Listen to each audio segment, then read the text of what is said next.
emaiten dituzten memento berean, horra bi estatuen erantzuna, auziak eta presondegiratzeak, presoak beti bezain urrun eta dispersatuak. Frantzia eta Espainia biak gatazkaren eragile dira eta biek parte hartu beharko dute konponketan. Intzaren lekua ez da han, baizik eta hemen, bere familia eta lagunekin. Hemen, bizi eta lanean segitzen. Istante 3 urte, intzari urro dela. Justizia frantsesaren manuz eta orai behiz gitzaperak. Nola ulertu hori? Bat-batean hain langerosa bilakatua ote da behiz preso sartzeko. Bere seme eta lagunaren gandik urrundoa izaiteko. Ez ote da provokazio behi bat. Ezin konprenitua dugu. Gure inguruan ere hainitzek ezin konprenitua dute.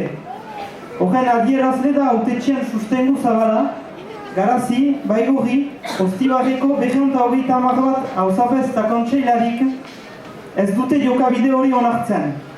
Elduden hastean, justizia itxu egon ez dadin nahi dugu. Intza libre utz dezan nahi dugu. Herri honen galdea entzun dezan nahi dugu.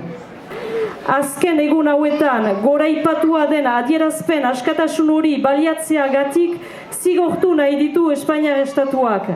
Eta aski ez dela, auziperatuen abokatak arrestatu ditu asteuntan Madrilek. Berriz ere, defentsa eskubidea, oinarrizko eskubidea urratuz.